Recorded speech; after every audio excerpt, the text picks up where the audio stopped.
Okay, good morning, everyone. Morning. Are we awake? Good morning, everyone. Good morning. Okay. So before we start with our program, we listen first for the house rules of Mercury Hotel to be presented to us by Mr. Khan. Please give him a round of applause.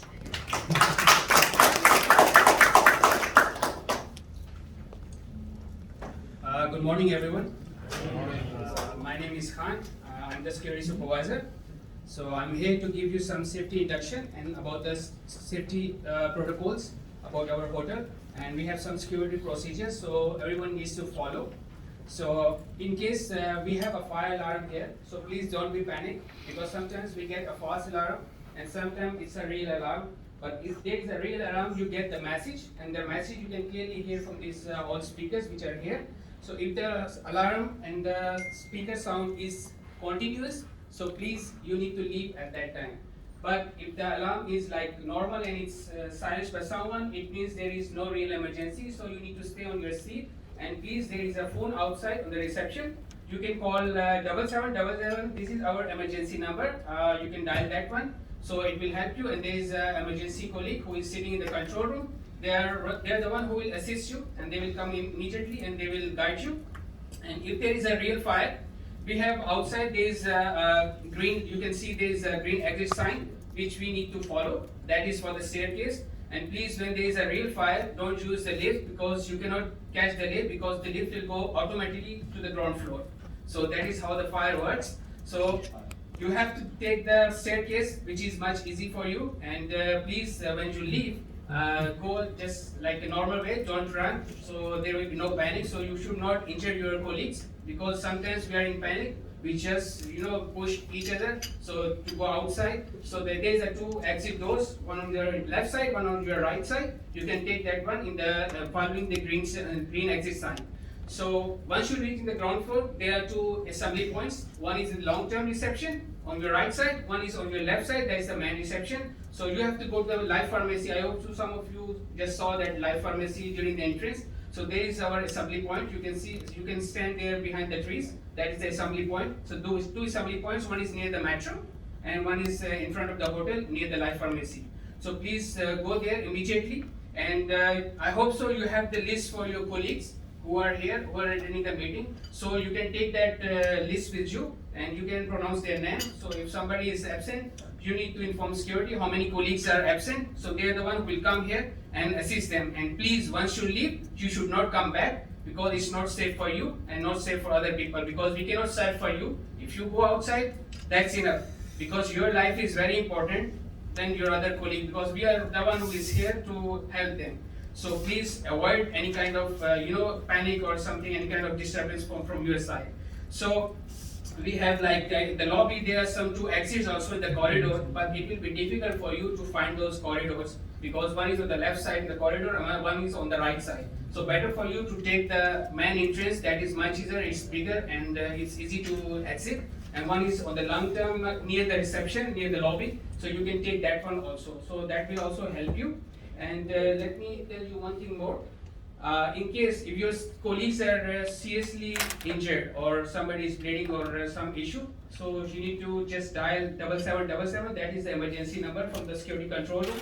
They will come here with a first aid box and they will assist them. But if the bleeding is so much, if it's too much, so we have to call the ambulance.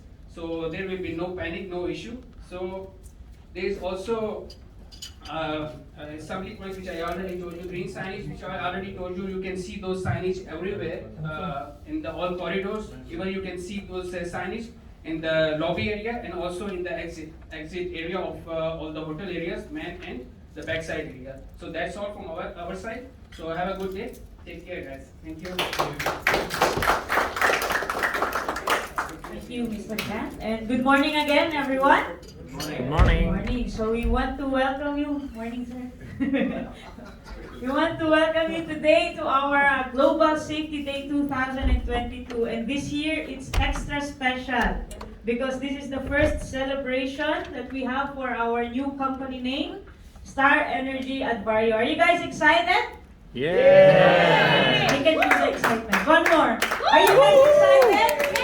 Yes. Okay. No no breakfast yet. I can understand.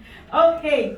So we'll start our event. So as mentioned by our security, so please be aware of the assembly points and everything. And may I request everyone for our mobile phones to be on silent. If we cannot turn it off, maybe we can put it on silent for the first few hours of this day as we proceed with our program.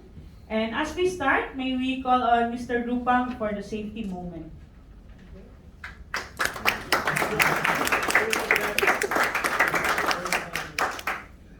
Good morning, ladies and gentlemen. So for today's safety moment, it's a very common element with everyone, especially with me. Just have a look and enjoy.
Thank you very much for your focus on our safety moment. Now I would like to hand over to our beautiful MC, Grace.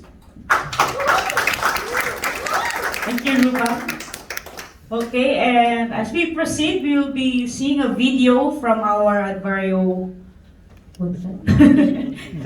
management from Hamburg. And before we see that, we'll hear a short message from our dear CEO, Mr. Andrew.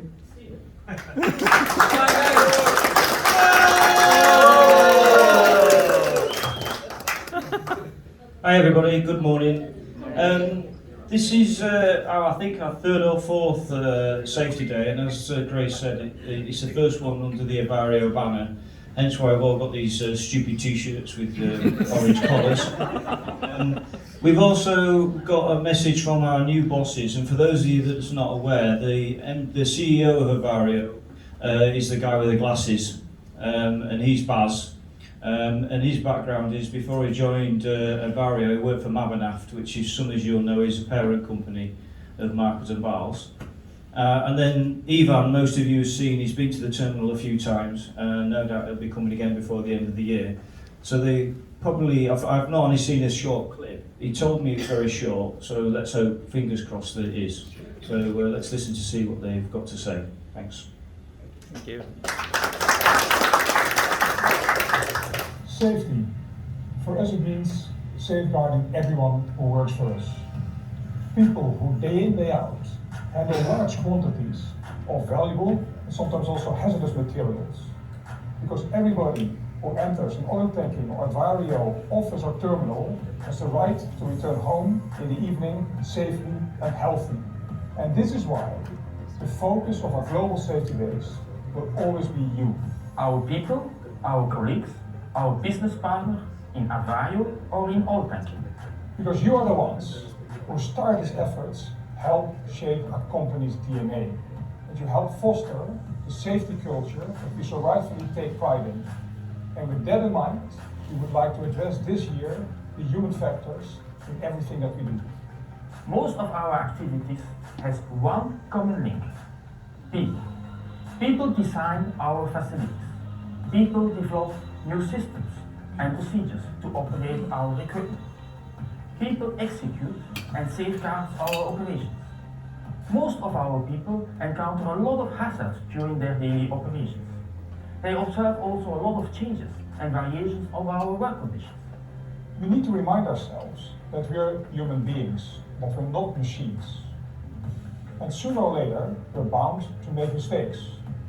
And in our line of work, we need to ensure that these mistakes do not result in compromising the safety of ourselves, the safety of our colleagues. Therefore, we rely on effective training, your responsibility and experience, design standards and procedures. But we need to have much more focus on human factors, which influence the way how we behave at work. This can go from workplace ergonomics, psychological status, risk awareness, and work patterns. As leaders in this organization, we make a very clear commitment. We will always strive to ensure that everybody is well motivated, has the right tools in hand, and can operate in a proper and safe environment. But we're in this together, and we need your support to ensure that we pay sufficient attention to the human factors. Do you believe that when you have a good or bad sleep, the quality of the work in the morning will be the same? No. I'm really convinced that people who are focused, motivated, and engaged will have a much better quality of job. They create a positive mindset, and we will have teams which are collaborating with each other and taking care of each other. They will intervene on a respectful way to avoid unsafe actions. So here are the three main takeaways.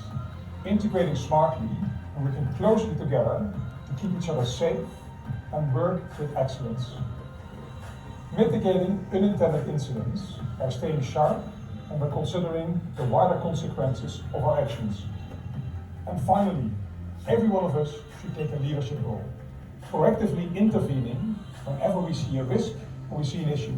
I'm really looking forward to your discussions and feedback on this subject, human factor. And please share with us how we can support you in this journey. Enjoy your Global Safety Day. Thank you for watching this short video, and I wish all of you a very insightful and enjoyable safety day. And of course, please stay safe. Thank you.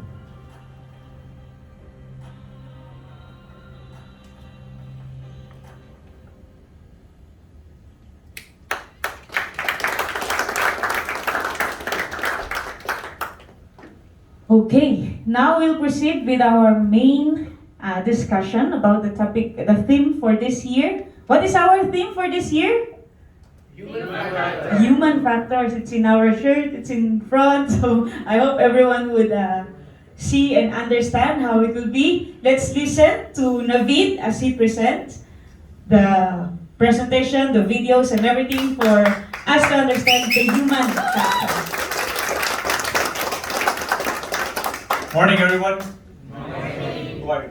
Thank you, Grace. Okay, so it's a very abstract topic, human factor. Okay, a bit boring at times. Here, please. Right. So we'll look into the objectives. We'll cover the objectives for today, key objectives. Then we have a small video which we'll all look into.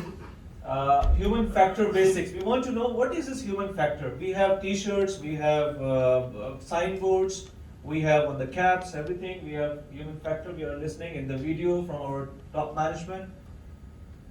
Does human factor trigger incident or prevent them? It's a question. We'll look into that today. And finally, you heard the last moment, the leadership aspect and the human factor. Somewhere you remember the word, there is intervention. So that's where the leadership is going to attach. Correct. And finally, just the wrap up for the key takeaways for that. So for the objectives, first of all, we want to have fun and at the same time learn. And we want this session to be more interactive. We want this to be more interactive. That's why there are a couple of exercises also there. So we will be involved, all of us will be involved for that. So that's the first part. Okay, we don't want to make it really boring and this thing, because it's a very abstract topic on this one. At the same time, we will also learn what are these human factors. We're talking about this, and for the coming months also we'll be discussing about this. We'll take into our systems, we'll take into our JSAs, risk assessment, procedures, all these things, we'll look into that. So what are these human factors? And finally, how these human factors influence our behavior. If you remember the video, there was something about the behavior, how it influences our behavior. So that's also will be part of today's discussion for that. So before we start, I have a small video. Just have a look. Think why these people are doing these things. So just have a look. If I may ask to just slow down the volume, please, because it has a high volume, please.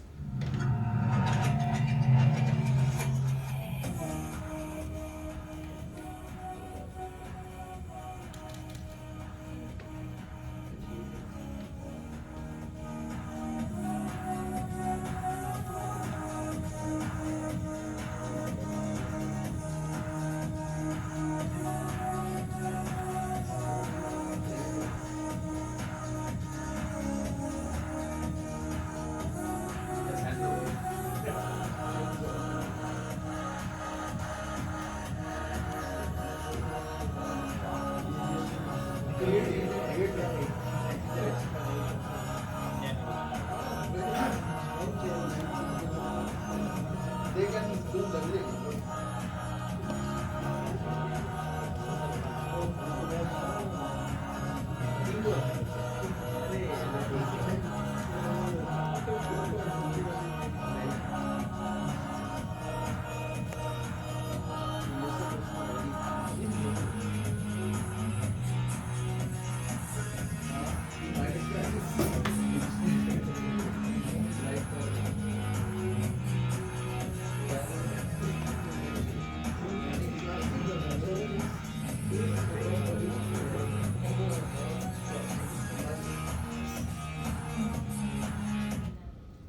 Thank you for watching.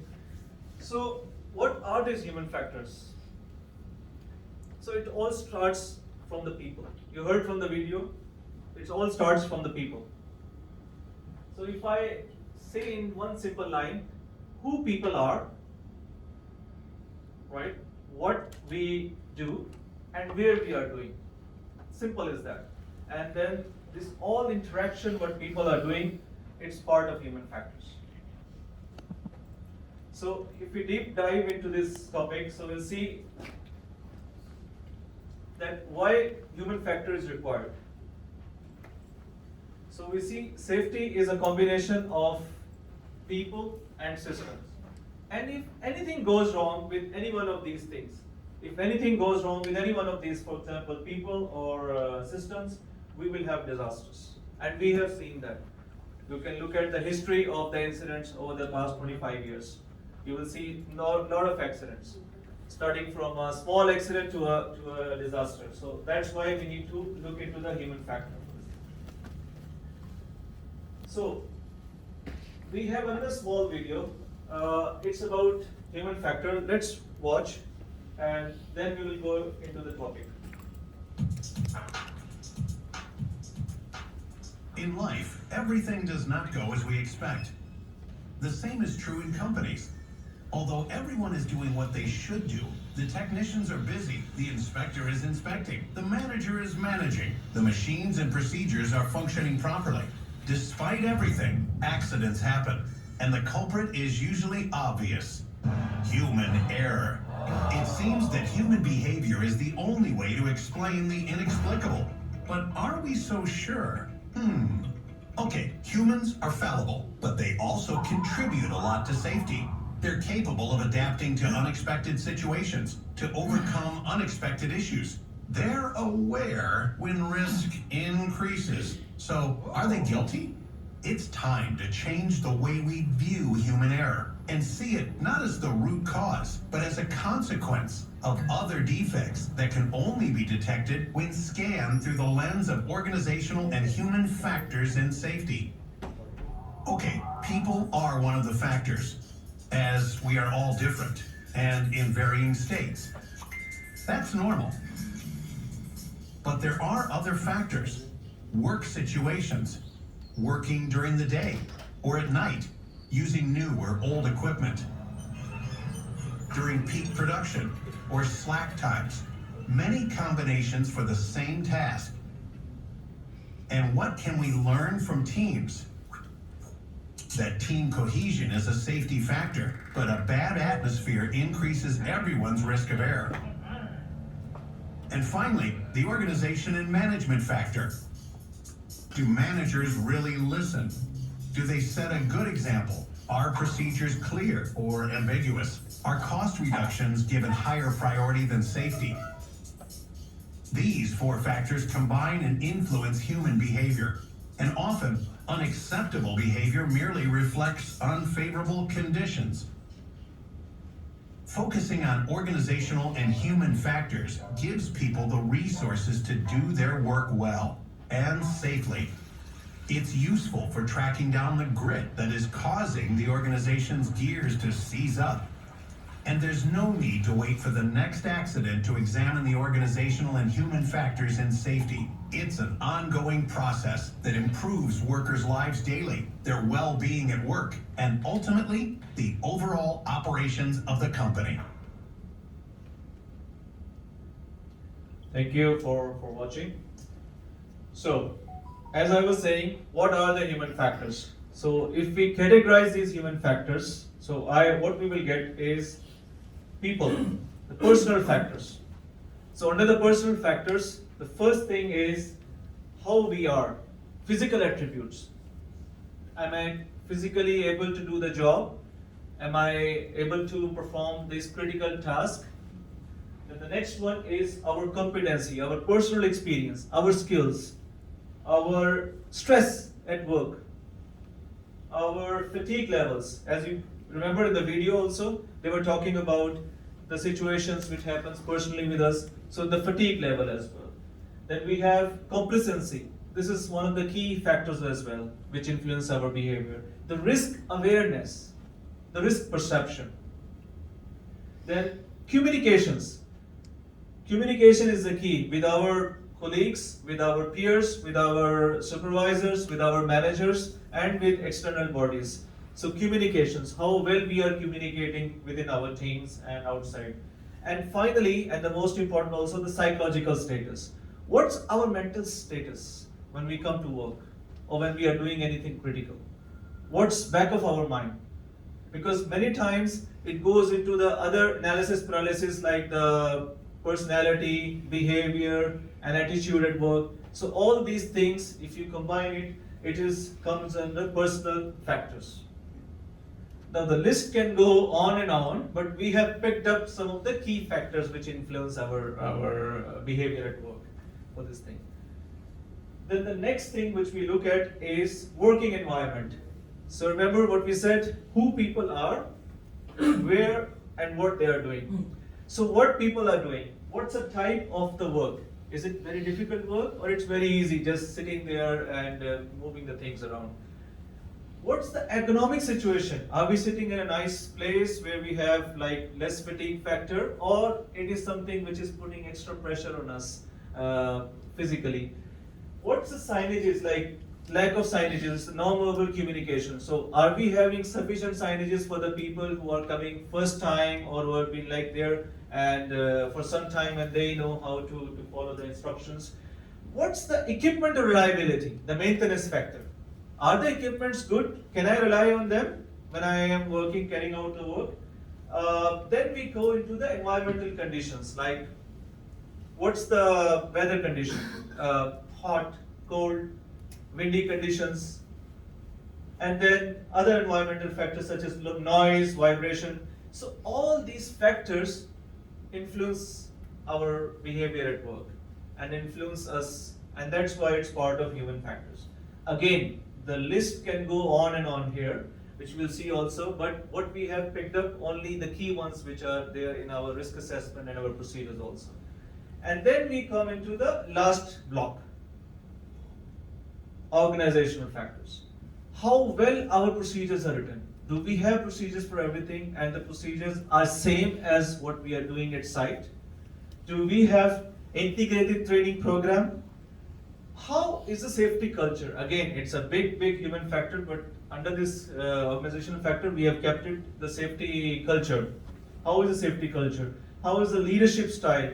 The commitment from the management team. And finally, how do we learn from the incidents?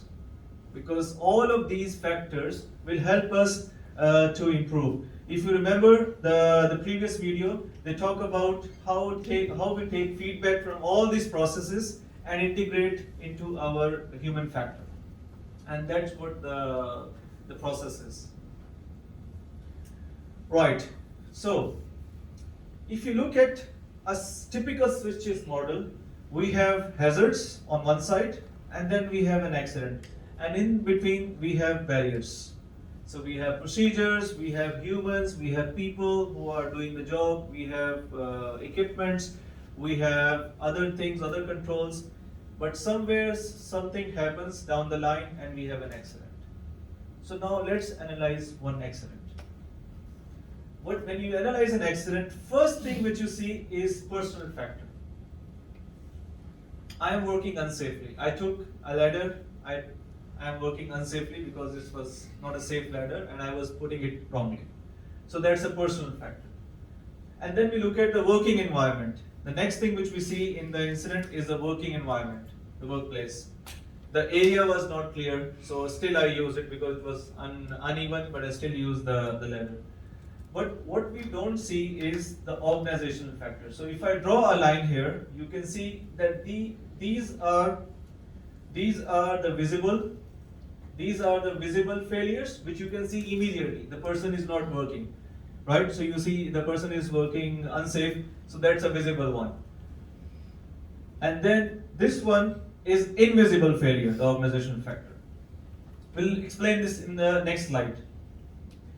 So you see that we have personal factors, so which is like the physical attributes, the psychological factors, what's the state of mind, the fitness for the job, for example, is he fit to do the job, and his personal experience for that particular activity. And then we see the working environment. How is the condition there? How is the equipment? Is the equipment safe? Again, I'll give the ladder for that one, the example. The ladder which I took was not safe. Why it was not safe? Because somebody has not checked it.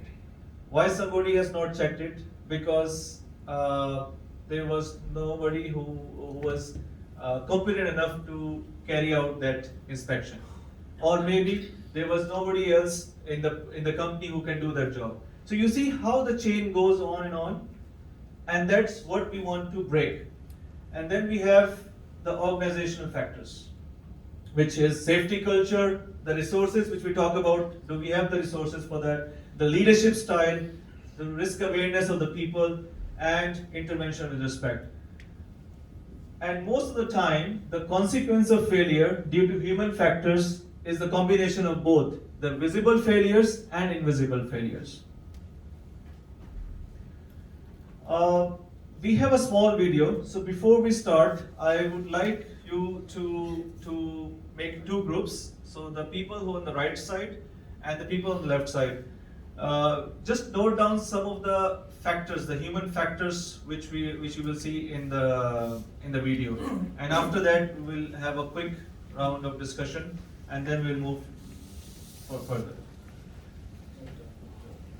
Safety community, can you please pass on the books here?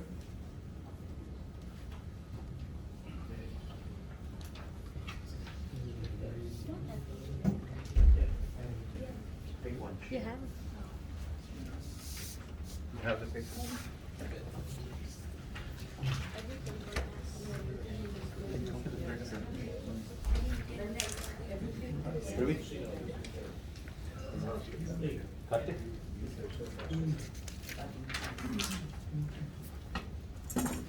Guys, are you ready? Can I play the video? Yes. Okay. What are we going to write? Okay, good. Human memory is only 30 seconds.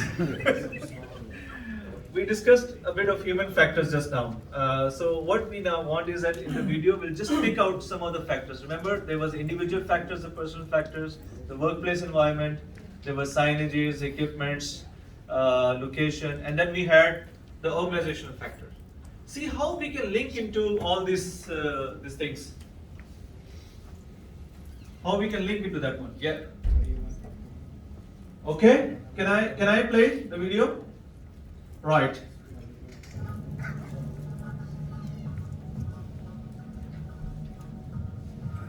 MGPI facility produces distilled spirits, specialty wheat proteins, and starches. The incident occurred in a section of the plant that uses sodium hypochlorite, or bleach, as well as sulfuric acid.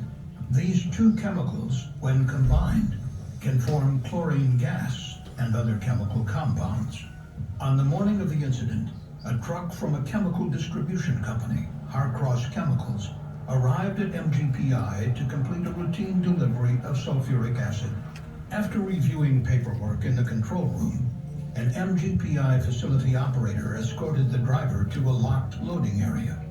There, chemicals are transferred from trucks into the facility through piping, called fill lines, to several large storage tanks in an outdoor tank farm. The MGPI operator unlocked the sulfuric acid fill line for the driver to connect the truck's unloading hose. The operator remembers pointing out the correct fill line to the driver before he returned to his workstation. The driver, however, does not recall hearing the operator identify the fill line. Unknown to the operator, the sodium hypochlorite fill line was also unlocked, and the two lines, which were only 18 inches apart, looked similar and were not clearly marked. The driver connected his truck's sulfuric acid hose to the sodium hypochlorite line, and sulfuric acid began flowing inside. He then returned to the cab of his truck. Shortly before 8 a.m., a greenish-yellow gas began flowing from the bulk tank of sodium hypochlorite. The driver noticed the cloud in his truck's side view mirror and attempted to return to the connection area to turn off the flow of sulfuric acid, but the gas overwhelmed him. He then ran to the passenger side of the truck to close a valve that could halt the flow, but he was prevented from doing so by the gas. Instead, he ran away from the cloud and escaped to a separate area of the facility. At about the same time, toxic gases entered the facility control room through the building's ventilation system. MGPI operators preparing for shift change in the control room were immediately overcome by the toxic gas. Because the operators had a practice of locking respirators between shifts, some were unable to access their respirators before evacuating the building. With no other way to stop the flow other than closing manual valves on the fill line or truck, or by triggering one of the truck's emergency shutoffs, the sulfuric acid continued to enter the sodium hypochlorite tank for nearly 45 minutes until emergency responders shut down the flow. Case study on the MGPI incident. The CSB identified several human factors deficiencies which influenced how the operator and driver interacted with the chemical transfer equipment. For example, at MGPI, the CSB found that the close proximity of the sulfuric acid fill line to the sodium hypochlorite fill line increased the likelihood for workers to make an incorrect connection during chemical unloading. The CSB also discovered that the two fill lines looked and functioned identically, using the same type of connections. Lastly, the CSB found that of the 5 fill lines in the unloading area, only one was labeled at the point where the hose connected. Yes, thank you for watching. I'll start from the left side because I see they are taking a lot of notes here. So let's start. Anyone? I'll start with Delmar. Yes. What human factors did you So guys, you have some gifts for Labeling and the pipeline, one of the factors. What is it? Can you repeat? Labeling. Labeling, signages. Yeah. Okay, very good. Guys, Okay, Kiran, you want to say something? Dilmar is going to receive something. There is any safety instruction or any work procedure is not mentioned. Work procedure. So Work which procedure. factor is that? So we have discussed 3 main factors. So which factor is that? Organizational. Organizational factors. Well done, Kiran. Many. Kiran will be getting something. mine is a lack of management safety walk. So they should have found this out during the safety inspection. So which factor is that? Which Organizational. organizational factor exactly? Can you tell me? lack of safety walks. Leadership coming. Leadership. Thank you. It's not, Well done, Manny.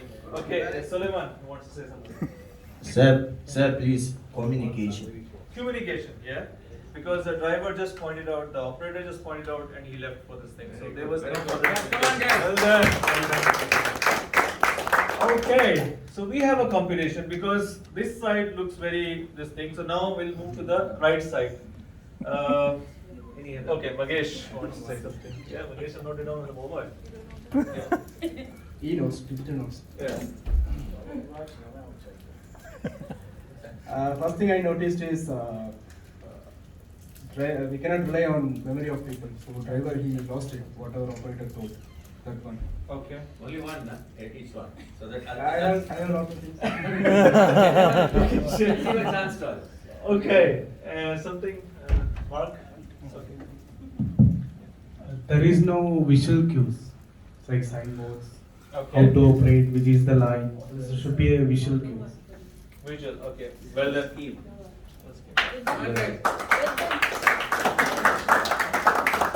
The both connections means different chemical connections are at the same location. It's very Identical. identical and it is nearby. So, Jabal, what factor is that in that case? Can you go to your previous Okay, so we talk about the people, we talk about the working environment and the organizational. So, It's a design. It's a design, so which comes under the working environment. Working environment. Well done. Mark, I want to give Equipment. It's connection almost same, all same. There's no. Very nice. Yeah. distinguishing Both the between, connections are same. Sulfuric and this other one. Yeah, identical lines. So what a factor is that? What do you think when we go to the site? So what do you think when we discuss? It will be, so we have people, personal factor, we have working environment. Working, I think this one is working environment. Working environment, well done. So do you want to add something? Stable? Yeah. Thank you. I think this was mentioned before, permits, maybe some permits regarding the transfer, okay to go from the operator. In this case, that this line is clear to proceed. Maybe a permit Procedures, can you be mean the related to SOPs, yeah? Yeah, it can be related to the work environment. So what do you think, what factor is under procedures and SOP? Out of the three, which we have three categories of the human factor which we have? I think it overlaps with work environment and the leadership as well in defining the procedures. Okay. All the procedures, like what they written and what we do, maybe there's a mismatch on them. Thank you very much.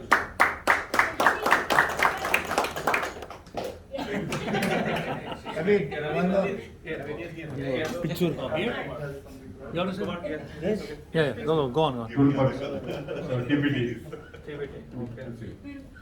Are you guys just looking for the for the prize? Okay, thank you very much. Hello, Mike. I cannot see them. Mic check. Good morning. Face reveal. Face reveal. Face reveal. Only one which I noticed. Connection maybe. Connection? Connection, maybe check the. Who is that? Guys, communication. Cross check the operator also control room. Communication is. Yeah, well done. So communication is a very factor. I can do No that. claps? Yeah. Thank you, Nani. On the safety aspect, I noticed that the respirator cabinets were sealed. Yeah. Okay, which we can relate. Very good, very good, very good. That is leadership, I think. Thank you, Ernie. It's a good point. Coming back to Nene, I think communication you rightly mentioned. We have discussed a couple of these things. So how is the communication factor? Like when the operator showed to him the area, did they check? Did they cross check? Did he also look into that situation, like where I'm going to connect? So all these factors are under human factor. It's a very abstract topic, but if you look deep dive, then you will start to connect the puzzle. No one mentioned the lack of target. No one mentioned the lack of target. That's So we're saving for you only. Yeah, you want to say something? Karan? Okay.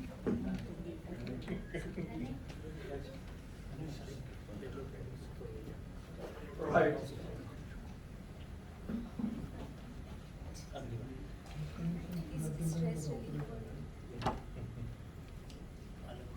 So, guys, what happens when the human factors are not integrated into our daily lives?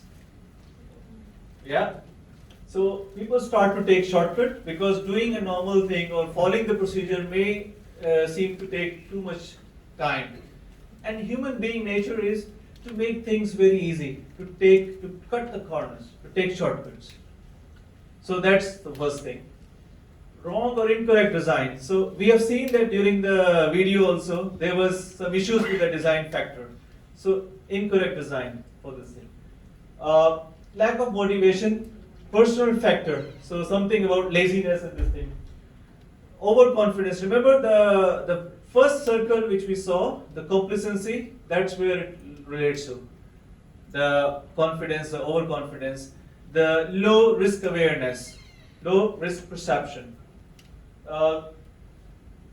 Not following the safety procedures, poor planning, again an organizational factor because how we put the resources, how we manage the time, how we integrate with our teams, all these are under the poor planning on this thing. It's a simple word but a lot of factors under that one as well. Distractions, again you saw that in the personal factors as well as the workplace, working environment, there can be various distractions. Firstly, for me personally, like I'm coming to the safety day event, maybe I'm looking at my mobile while driving, so that's one distraction for this thing. Just an example. You're going to carry out any critical work in the pump station or on the top of the tank, something comes to your mind distract, it's very easy. Believe me, it's very easy. It can happen. So distraction. So it can be both from our personal, from our mindset, as well as the equipment area. So this is where I need some support also. So let's see, these are some of examples of poor human factors. And on the other side we have desired human factors. So let's say we have at site unclear communication. So what should we have as a desired human factor? Right? No. Clear communication. We have poor housekeeping. The area is not clear and this thing. So what should we have, Suresh? Yeah. Outstanding housekeeping. Signages are not there.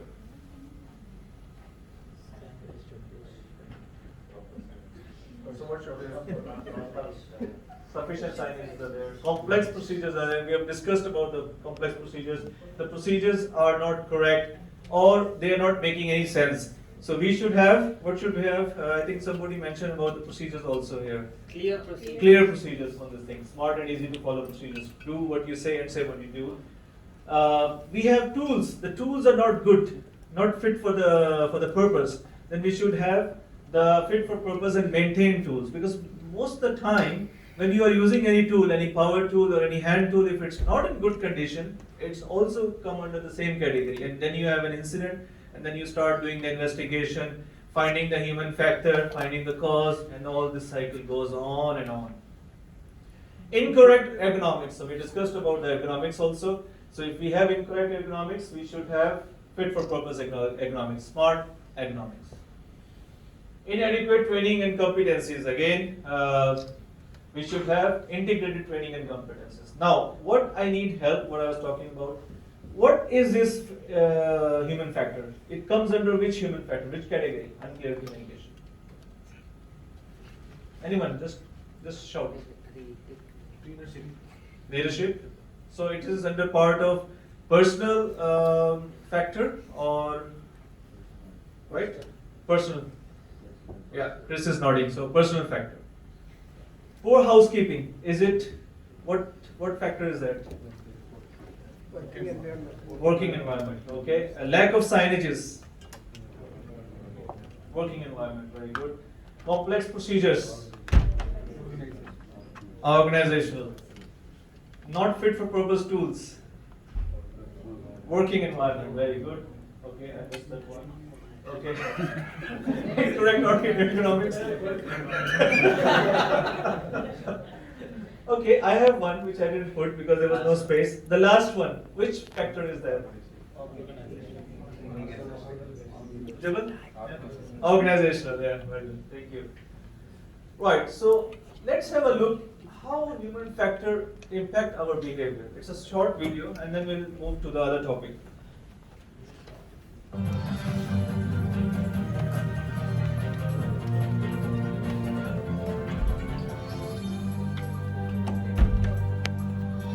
People all over the world are different. But in reality, humans are exactly the same no matter where you live. All humans have the same basic needs: to be safe, secure, have enough to eat, and have a happy life. There are many other wants, needs, and desires. But for now, let's just take a look at some things that apply to almost everyone during our workday. How do we prevent accidents? Through our behavior. Simple question, simple answer. We follow the safety rules, policies, and procedures. We work and act safely and don't take chances. We think about the job we're going to do and then perform that job in a safe and efficient manner.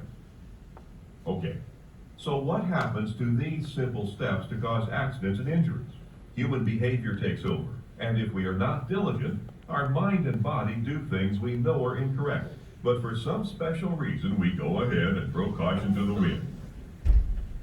A good attitude is perhaps one of the most important parts of safety. A person with a good attitude about safety will be less likely to demonstrate an unsafe act. Thank you guys for watching. It's abstract ending.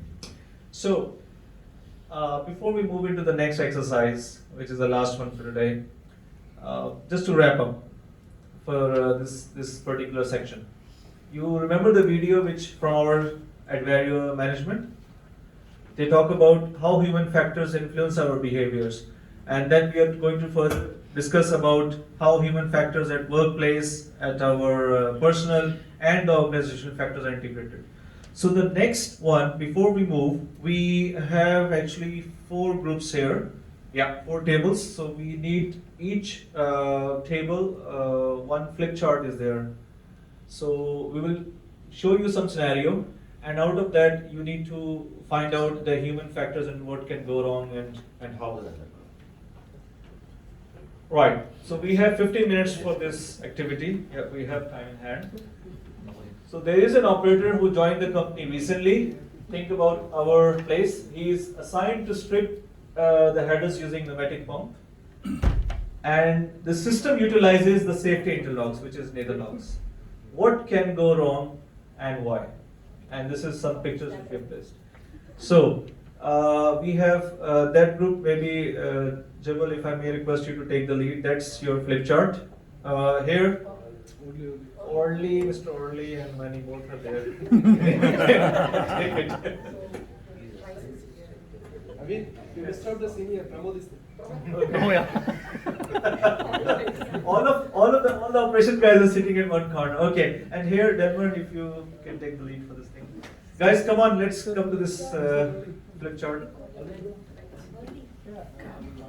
Go. Careful. Slips and trips. Slip, trip and falls.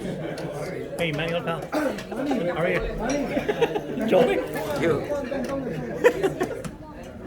Join you. I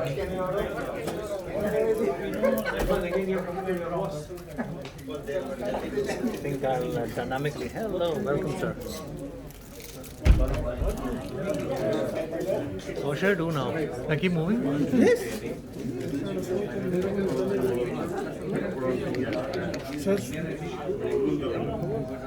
Okay, you do.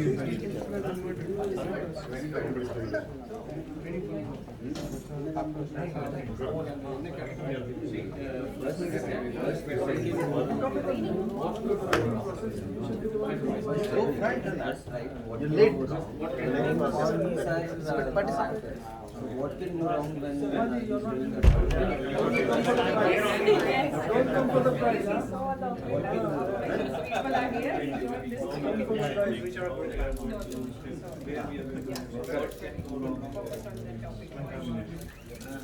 What can go wrong? You know, yeah, right.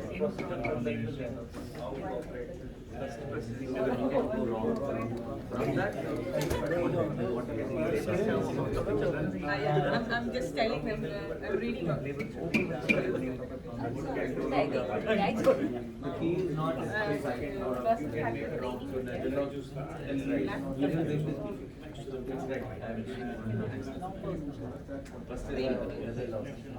Wrong connection. You get put wrong.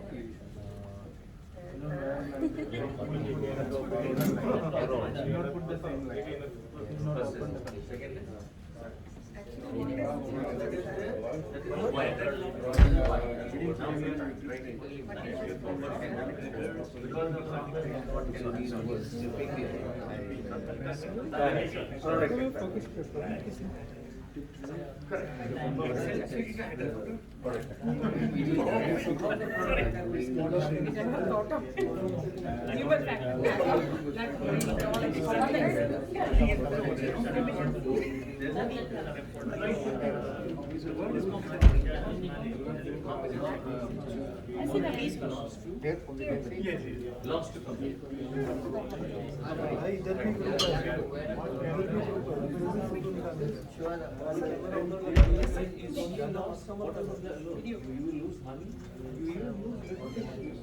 And where is the operation? It's only because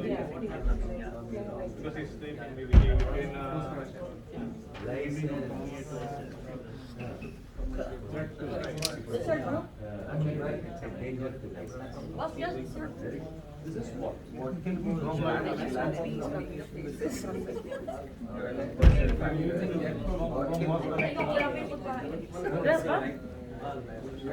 some comment now.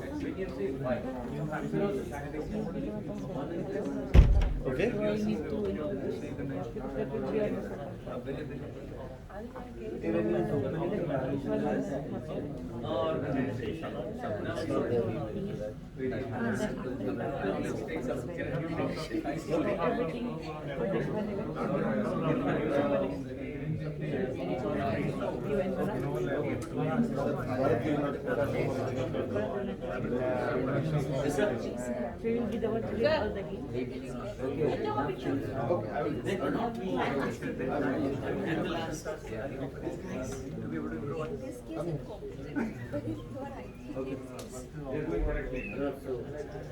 Lack of under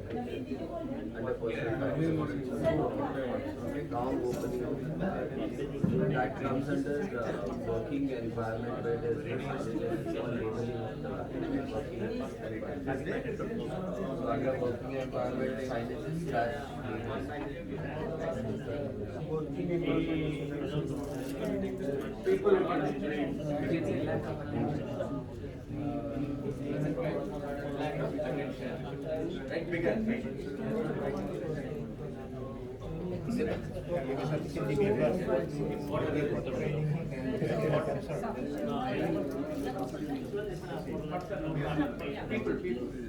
training.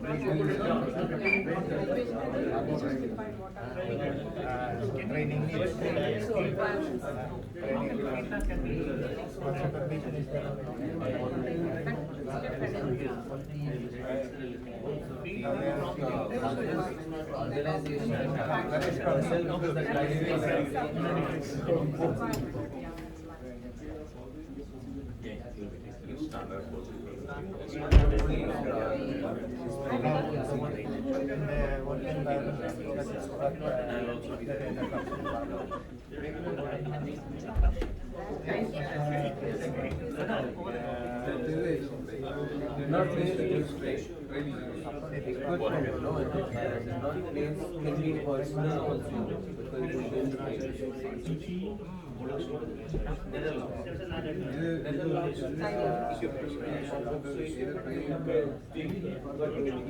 did not place is like personal that he was careless or he forgot, and not available of the tray then comes in broken. So now if the right did not place then it is personal. We can write both. One leading to the personal factor. Did not place will not Possibly inadequate.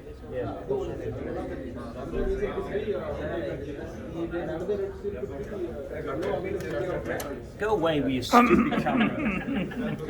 I'm going. Training and competency. SOP. Put SOP. SOP. Meaning procedures is not clear. Is not clear. Okay. And one thing, why he has done that mistake? Why lack of attention? Is he doing too many work? There's Stress? another guy. Huh? They depend upon his Because he's new. And then is he under stress? Or is it basically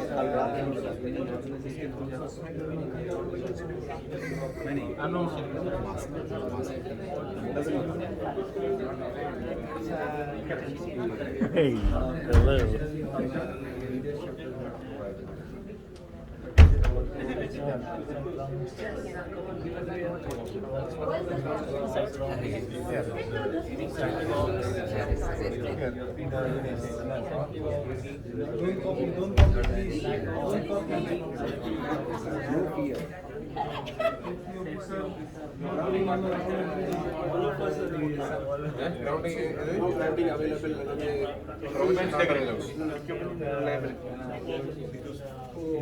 Sharma ji.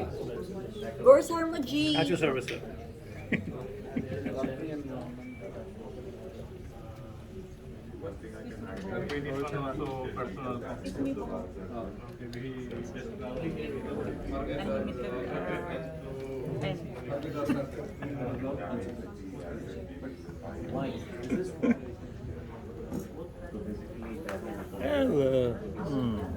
Okay, there we go. 1:1.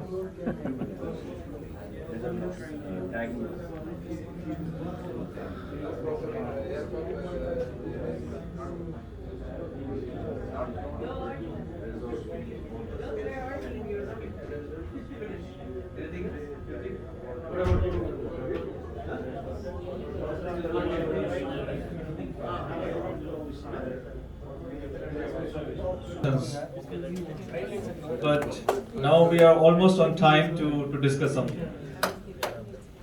Okay. Thank you very much. Finish. Later. Okay. Again, let's start from the left side. Who from your group who wants to present?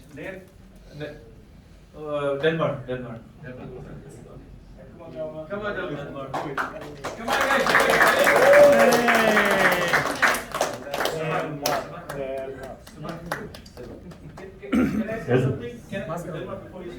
I really like the way they have put the circles and the personal factors and the working environment. It is well done job. Well done. Very good.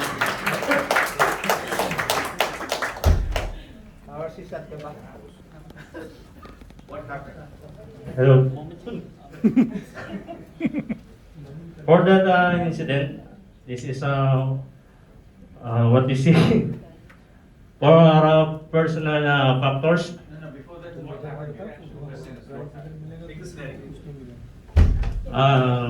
wrong connection of hose, then it cause of product contamination. Then personal factors. Number one is lack of attention. Also, number two is communication. I think that's a factor that's why it was happened. And work environment, the nether lock problem may be one of the factors. also the signage. And on the organizational factor, maybe the training because the guy is new. Then there's SOP and the resource. Thank you. Thank you very much.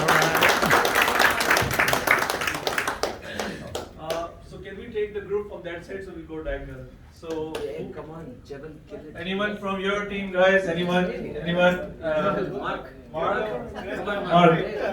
No, not Jabal. Mark. Mark. Mark. Or Ellen, you want to take? Yeah, Jebel,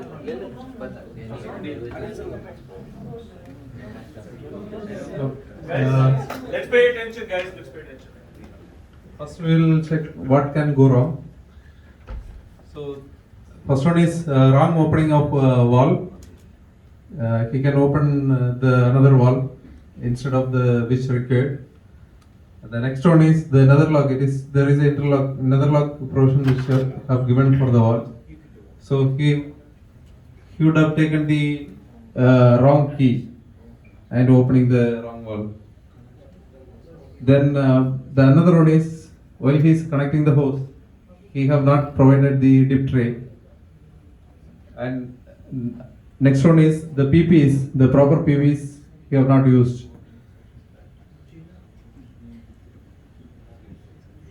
Then the connection, hose connection, wrong hose connection and wrong lineup also. The grounding for the air pumps not provided. The air pump, normally the air pump can be used for different product. So he might have taken the wrong air pump. Then the hose. Jabal, just okay. So good. I think what Jabal is explaining is a scenario. He's just created a scenario. It's good that we are going to that discussion. What can go wrong? Yeah, what can go wrong? Good. So it's a hypothetical scenario what Jabal is creating. And last one you mentioned about the incorrect equipment, the wrong pump, and the later one I think you've written down something else as well.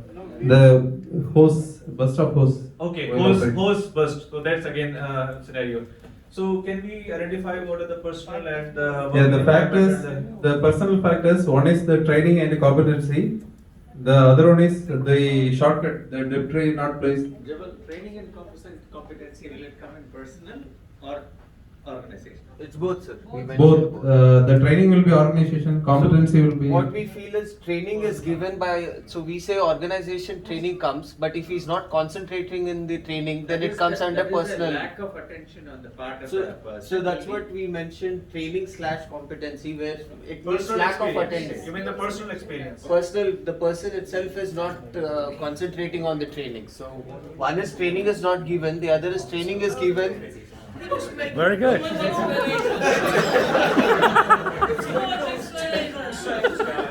Okay, Jabal. Okay, behavior. So behavior.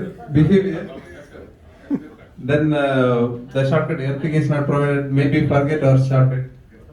The organizational, the procedure might have not available for his reference. Then the PPEs may not be available. The proper PPEs. The inspection of the hoses not done. The workplace environment, no proper labeling on the equipment, means the valves. The dip tray is not available at the site, might be one of the reason he have not provided. Earthing provision for the pump may not be available. No proper labeling on the air pump because he have taken the other air pump instead of the correct one. Then the cam lock might have damaged due to the pressure, high pressure. Thank you, Jabal. Okay, so can I request someone from this group, please, to present? Okay. Go, Manny, go. Good morning. So our group is comprised of senior operators. So this will be perfect. So no questions to be asked. Okay, what can possibly happen in this scenario? Hello, check. So what can possibly happen in the scenario is contamination. contamination can lead to client claims and then reputational damage. So it will definitely ruin the company's reputation. And for the factors that might affect or might have resulted to that incident, for personal factors, the operator was just recently hired, so he might not have the proper competency. So he might have done, he can do some errors on his part. And then for the another personal factor, improper implementation of work instructions. There's already work instructions, but it's up to the operator to follow. Maybe he's taking shortcuts. And that can also be attributed to organizational factors, how the management checks the operators if they're doing the correct procedures. And workload prioritization and multitasking. So this also under personal factors. In pump station, there's many activities. If it's not prioritizing correctly. Multitasking, is it a personal factor or organization? Both. It can be both. If the managers are forcing him to multitask, then it's the problem with the management. But if it's his choice, he wants to finish his job fast. But he can manage also, right, Manny? We have to manage the multitasking as well. Yes, yes. He needs bonus. Okay. There's no contamination. Another organizational factor is the supervision from senior operators and supervisors. So the operator being new joiner, so there should have been, especially being assigned in the pump station, there should be someone looking after him in a body-body situation. For the training plan, so this organizational, we should have given him the correct training plan and correct training period before putting him in the pump station, being the most critical area of the terminal. And also, organizational factors, lack of safety walks from safety officers. Lack of safety walks. Because if you can see in the picture, not all equipment are having the labels. So they should have been identified during the safety officer's safety walk. It's like you copied our.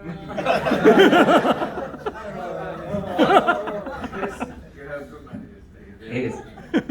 Another one is the Netherlocks operating procedures. So Netherlock SOP is quite complex. So the operator might have to shortcut. Hypothetical lang. Highly hypothetical. Oh wait, wait. And then last, also as organizational factor, the operational checklist should have been followed because everything is written there. So if one is missed, then we might have noticed. Is it the organizational factor or the personal factor? Because the person forgot to check or missed to check. Both. Again, it's both. If that item is not written in the checklist, then it's organizational. If it's not followed. So the procedures, like the procedure and the checklist and this thing. Thank you, Manny. Lot of organizational factors. Last but not least, who is going to take the lead? Come on, you have to step up.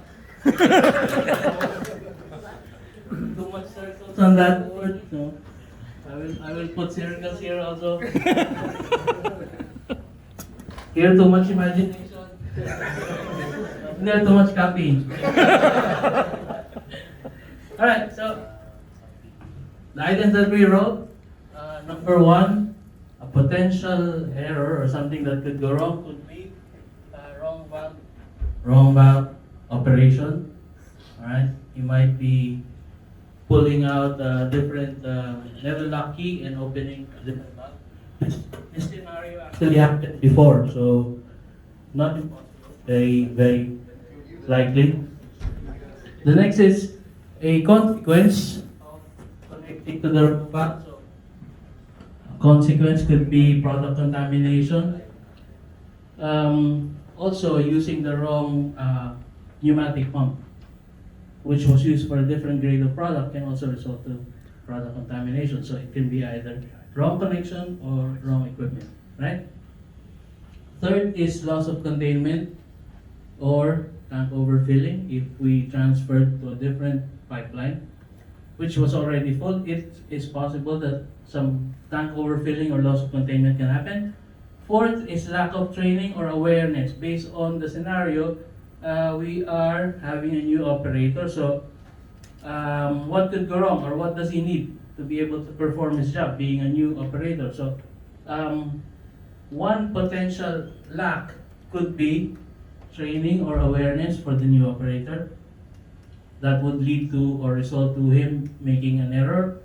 Next is potential lack of supervision, because if we assign him to do a task by himself without the proper training and the lack of supervision, then something can go wrong. Next is lack of labeling or markings. There is a tank that shows the tank number but doesn't tell us what product goes into that line. So we can, or potentially we can make a mistake in connecting to the wrong pipeline also. Seventh is possibly inadequate SOP.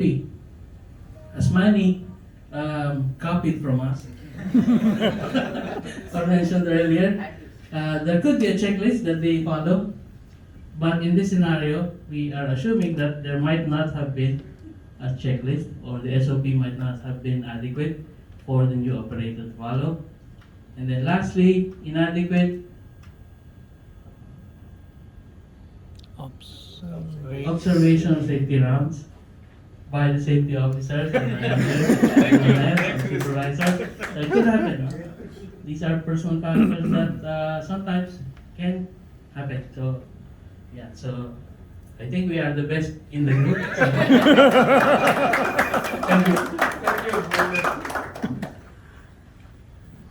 So, guys, you see that one, that all of us have put a lot of factors there, right? I hope when we go back, we'll look into our JSS, simple JSS, how well we have captured our human factors. Risk assessments, procedures, as Sir mentioned, SOPs. Look, I know we have mentioned all the controls and other things also. Have we mentioned thoroughly about the human factor? So we are going to look into that. That's what I think Value Management also mentioned in their presentation and the video at the start. So thank you again very much for your participation. So we are end of the first section, first section. Okay. Next question which I have is, does human factor trigger incident or prevent them, or prevent incidents?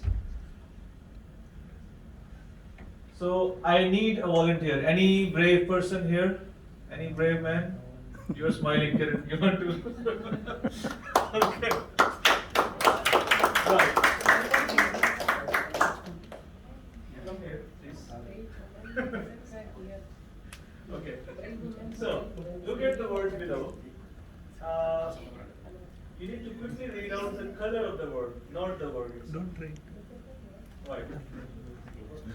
Blue. Green. Go ahead, Kiran. Purple. Pass. Yellow. Black. Brown. Red. Oops. Orange. Squeal. Was it difficult? Yeah. I think one of the mics is not working. The idea here is that how easily or how quickly we fall into a trap. Okay, how quickly we can make a mistake. Right. So I have we have some statistics. So this is from the overall industry, from the oil and gas particularly. So 85 to 90% of the incidents when we analyze, it involves a human error. And out of that, 50% of these one are directly initiated due to human error. So you see how much mistakes we make on a daily basis. The cause of the accident, if we look into that, majority is unintended. Nobody wants to get hurt. Only few incidents which are isolated incidents are malicious acts Other than that, nobody wants to hurt himself or his colleagues or the company. So that's the thing. We have actually done a quick analysis for our Star Energy. So for last year, so as you can see that personal factors is 57%, just like as you see in the previous statistics, which is almost matching. And then we have the working environment, which is the other half. You may argue that this personal factors, even for example like housekeeping, most of the time we say housekeeping is not correct or housekeeping is not excellent as it should be. It is also relating to a personal factor. So if we really go into a little bit more detail, it may fall under the personal factor as well. So this number will increase. So you see how personal factors impact our behavior, our attitudes at work, and how we can work safely if we encounter them.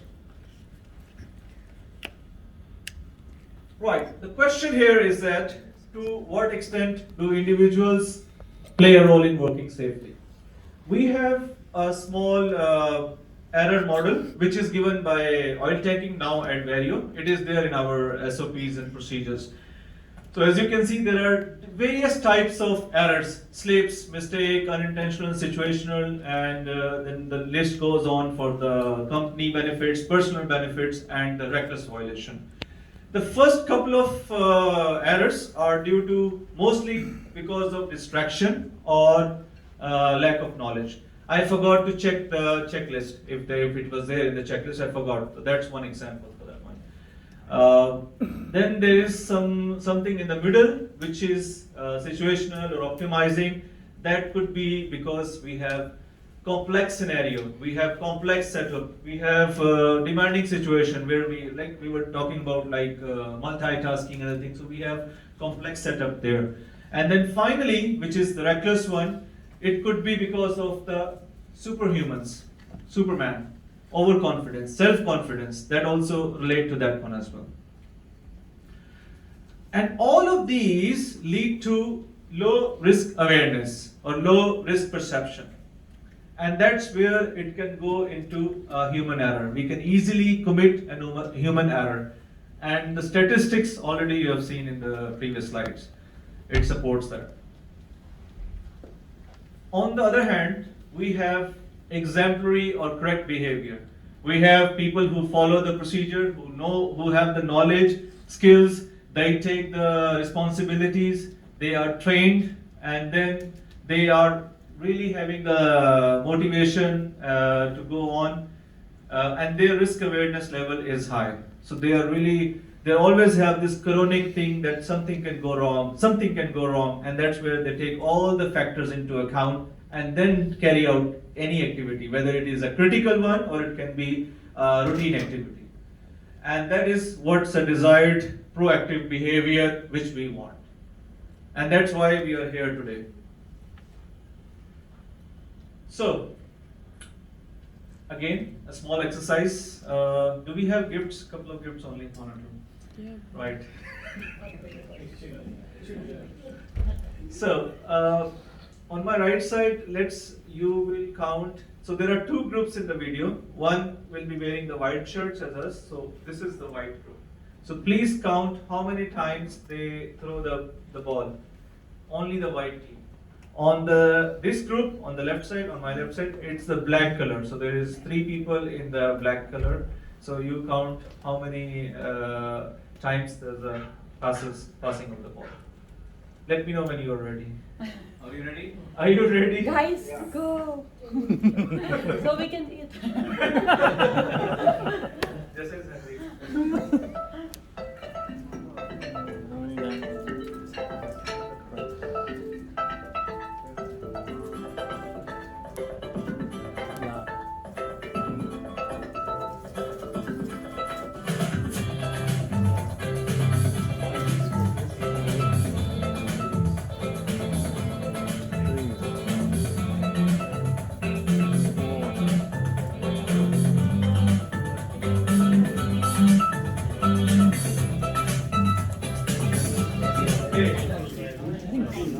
How many passes did you count? So I'll start again with my left side. Okay.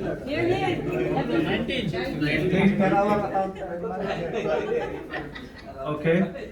But it's not about the ball, it's the gorilla. Okay. No, it's a gorilla. Guys, any brave man from here? We got 15. Black? 15. But it's not about passing the ball. 14. It's about something else. 14. Only the black. Yes. So they will have to say whether it's right or wrong. Among themselves, they have to write. Yes. Okay. Did you see anything else? Gorilla. How many of you see the gorilla? I saw gorilla. Then your answer is wrong. Okay. It's the point here is that humans can focus up to some certain extent. We have limitations. So that's what this video is all about. But thank you, Rupam. No gifts.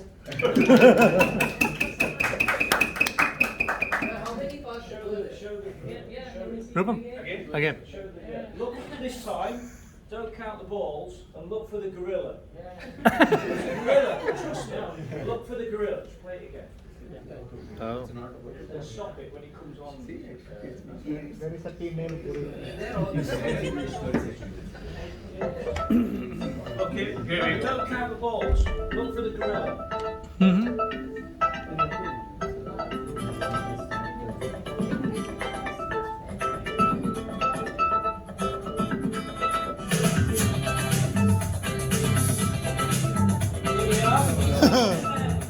You see it?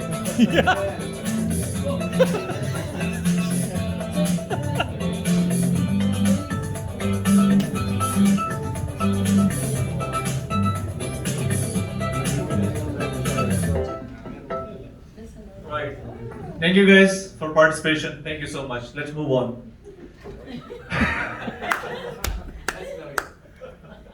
In the first video, the gorilla dance. Right. I have a simple example which I wanted to share here. This is the coffee machine. So if you follow the steps, we choose the beverage, we choose the button, start button. So what should we get? Yeah, what should we get? Coffee, yeah? But you'll be surprised to know that I will get the coffee, but if I'm new to the machine and something, or if I don't know, I'll get the coffee on the floor.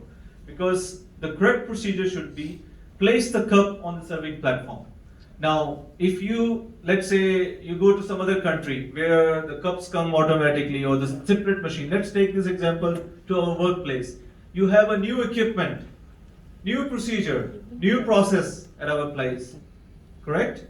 And then if we don't do it right first time, we will easily fall into that traps. We will always have a spill, just like the coffee spill on the ground. Another example is design. Now, whoever has designed this one, if the operator has to operate this panel frequently during the daytime, there is a chance for him to make a mistake, right? So that's one example for the design. Personal factors. What is our state of mind?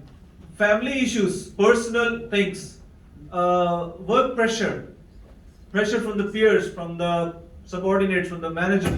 So all these factors count into that one. This is an unfortunate accident which happened again due to a personal factor last month in the mid of August in Pakistan.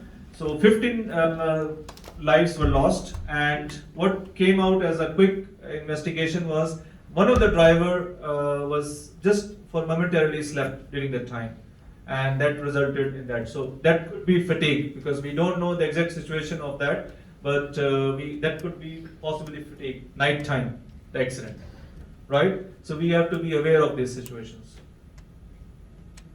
Time pressure, some examples of time pressure. We have audit in our office, so we take some shortcuts. Rushing to buy grocery or hospital or clinic. Okay, can we increase the volume here, please? And full, please. Yeah. Let's watch a quick video on the communication, how communication can go wrong. And the lights on number 3, please. Okay.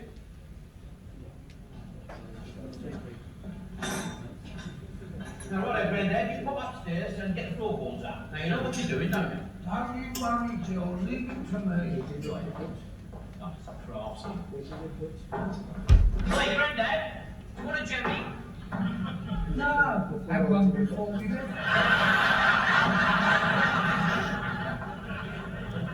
Why does he have to remove the floorboards?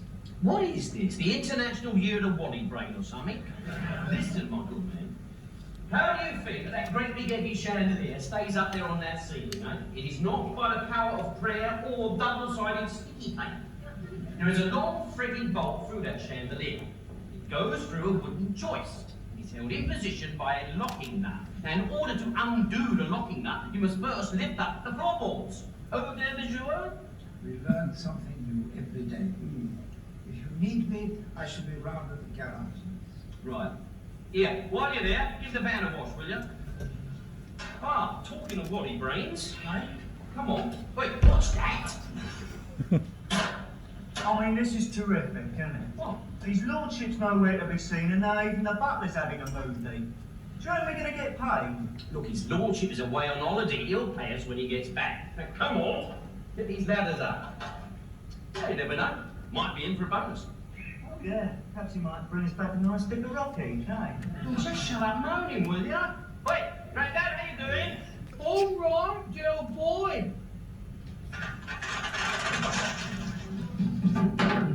Oh, bad.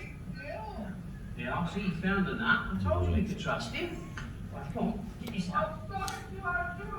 Yeah. No! Look, ready, you're up the ladders, yeah? Grandad, don't you touch nothing till we tell you! Come on, right, Johnny, is anything you want? Yeah, I want to go home. That is all right. Look, this is the chance I've been waiting for. Now don't let me down, Rodney, now don't let me down. All right? All right, Grandad, we're ready. You can start undoing it now. He's coming, Jill boy.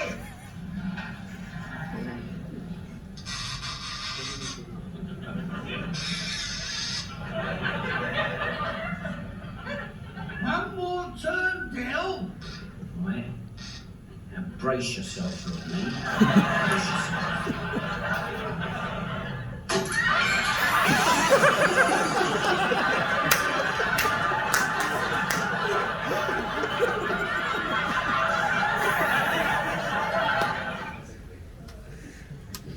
Thank you very much. So you see how easily communication can go wrong. Right. So the leadership aspect and the human factor. So guys, what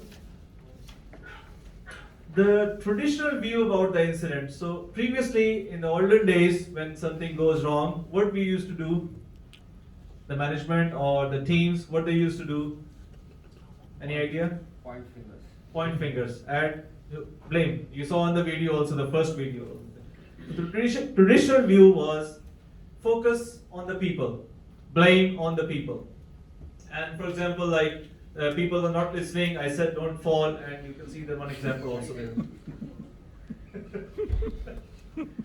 Now, the modern view about the incidents, after all the theories and everything has come and we have learned the hard way also, it's about the problems we face at workplace.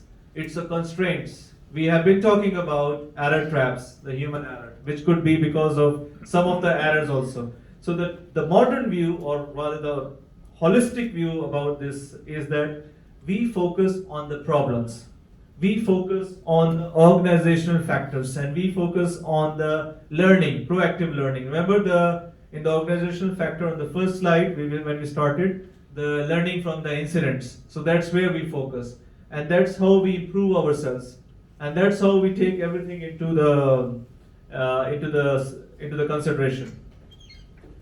This is a typical working environment. You see there is our safety manager, a safety officer all on the side. We have maintenance manager. And then you see something wrong here. It's unsafe lifting. Yeah, it's unsafe lifting. So, if you look at this thing, so what you will do? If you see that, what you will do? Stop the Stop the work. work. And that's where the leadership come into play. When we have all the constraints in place and still something goes wrong, then all of us are safety leaders. And leadership means we take care about ourselves and other colleagues. And we also need to appreciate how our job can affect others' job and their health and safety. So what we do is timely intervention and stop the job with respect, of course. Moving forward, I have a small video and then we will go to the wrap up.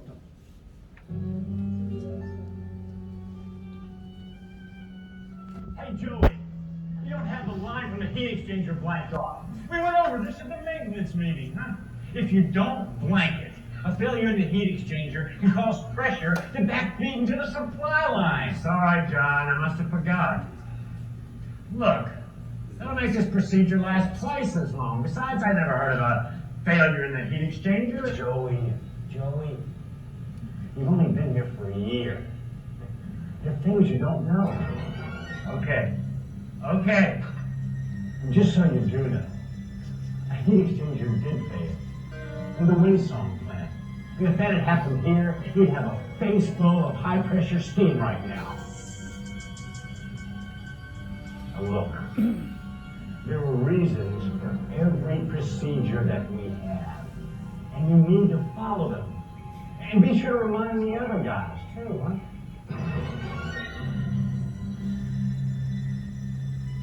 I was walking along and saw Randy beginning to service the steam supply valve.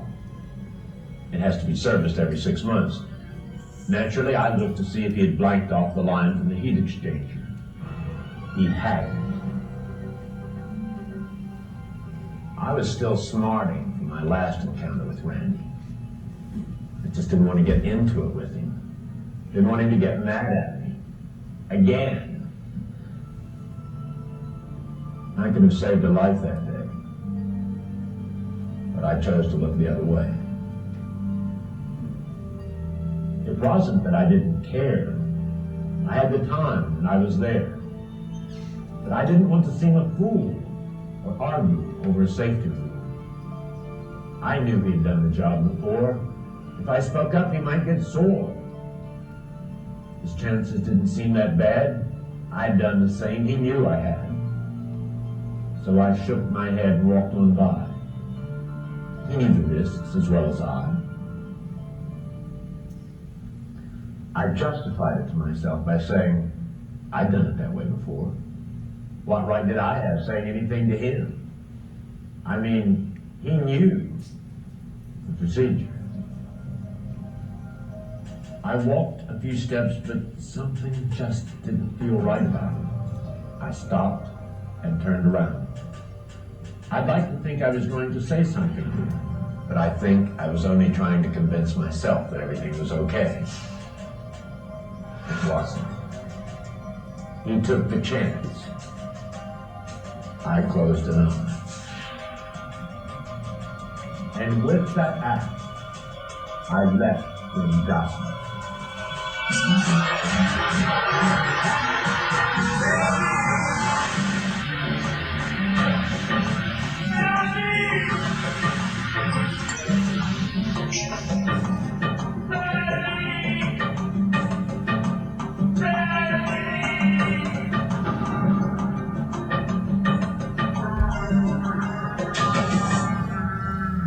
I could have saved a life that day, but I chose to look the other way.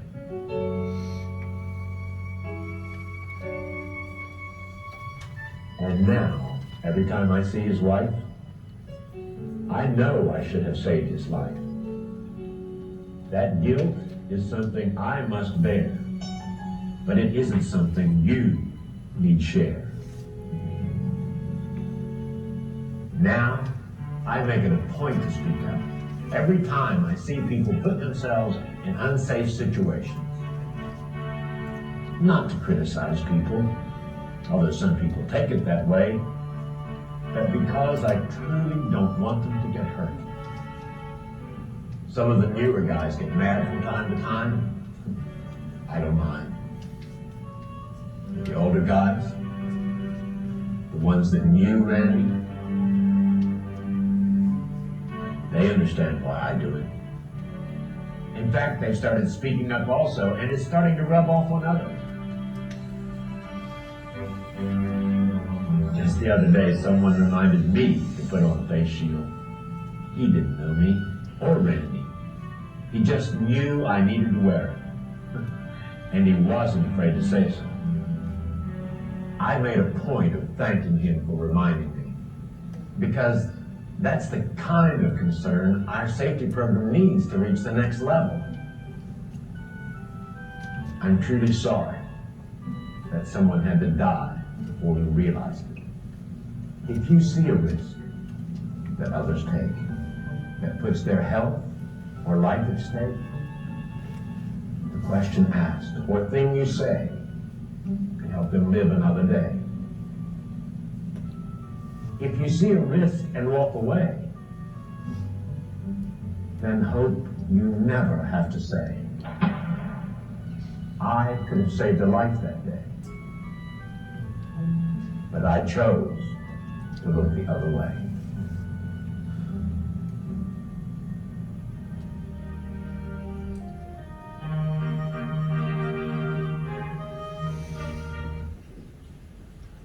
Thank you for watching. So you see, with a strong message on intervention, how critical is intervention at our site?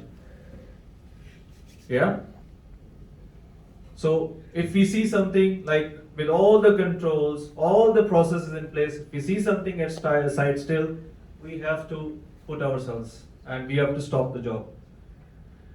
Just to wrap up the key takeaways, the personal factor, we have seen that people will make mistakes and their actions are rarely malicious. And our job depends on many other factors. You have seen you put on the boards also, all the other factors also. In the working environment, we have the mistakes are typically due to the error traps. We call that because of the condition and systems in place. And finally, we need to start designing better. And we need to, when I say design better, meaning our procedure, our processes, our equipment. So whatever we go, all goes into the new equipment purchase and other things also. And the organizational factors will focus on the intervention. Anyone remember which was the intervention with respect, which year we introduced the XR technique? Which year was that? 2019. Yeah, 2019. Sure, 19? Are you sure? Are you sure? No, we are sure. We are sure. Any other guess? Manny? 20? Any other guess? 2018. Who said 2018? Yeah? You were not here that time.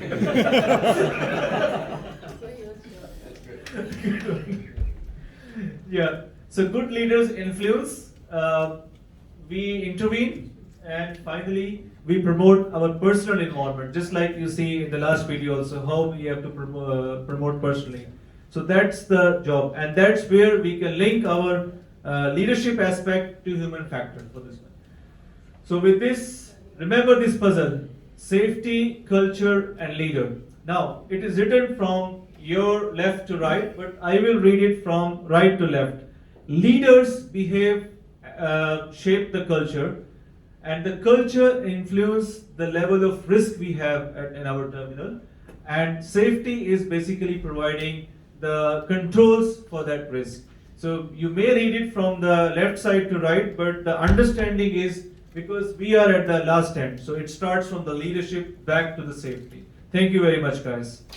Over to you.